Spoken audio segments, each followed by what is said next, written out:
আসসালামু আলাইকুম। আজকে আসছিলাম আমার দাদার জন্য। আপনারা সবাই জানতে চাইছেন যে আমার দাদা অনেকদিন তো আমাদের অসুস্থ, কী অবস্থা, কেমন আছে কাছে, মানে আমার দাদারা দেখে দিয়েছে আজকে আপনাদের কাছে।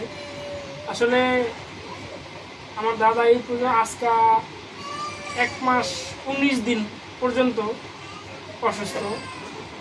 আসলে আমাদের পরিচিত যারা আছেন তারাই জানতে চাইছে যে আমার দাদার কী অবস্থা, সবাই চাইছে, কিন্তু আমি তাদেরকে বুঝাই পারতেছি না যে দাদার কী অবস্থা, এখন কী অবস্থা আছে, কিংবা এমনি দাদার ঘটনাটা ঘটছে এটা আপনি দাদার মুখ থেকে আমরা শুনুন।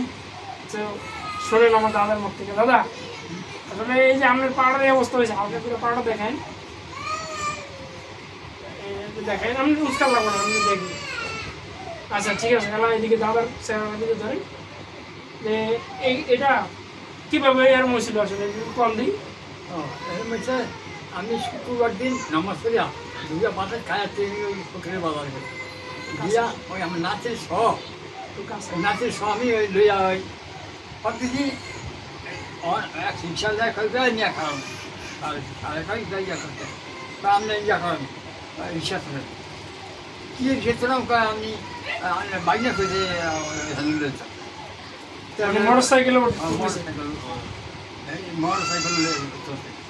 সরিয়া আমি রাস্তার অবস্থা আছে না, ওই আমি বইয়া আমার দিকে কারণ বই ঠিক মতো আমি কিন্তু আমার বইছি বইয়া ন্যাশনাল আছে মানে উসাতন ভালো নাম স্যার কি বাইকটা ওই তো ওখানে একটা ঢাকা গেছে না, ঢাকা বস্তাটা এই চিকিৎস নিয়ে হয়ে যাকে আমি দিয়ে গেছে সাক্কার নিয়ে ভিতরে ঢাকা গেছিয়া গেছিলাম তো আমি গেলে এই ভাই কারণ আমার সাকাম জানছে এই অবস্থা এই অবস্থায় আর কি। তখন এই পায়ের রড ঢুকানো আছে, এই দেখলেন আর কি, দাদার মুখে শুনলেন। আমার দাদা আজকে আমার দাদার জন্য সবাই দোয়া করবেন ইনশাল্লাহ, যে আল্লাহ তাআলা আমার দাদার সুস্থ করে দেয়। শেষ বয়সে তার 85 থেকে 83 বছর বয়স আনুমানিক। এই বয়সে আমার দাদার পাড়া ঠিক এদিকে দেখেন, দাদার পাড়া ঠিক এদিকে ভাঙছে, ভাঙার পরে এই রড ঢুকানো আছে আর কি পায়ে।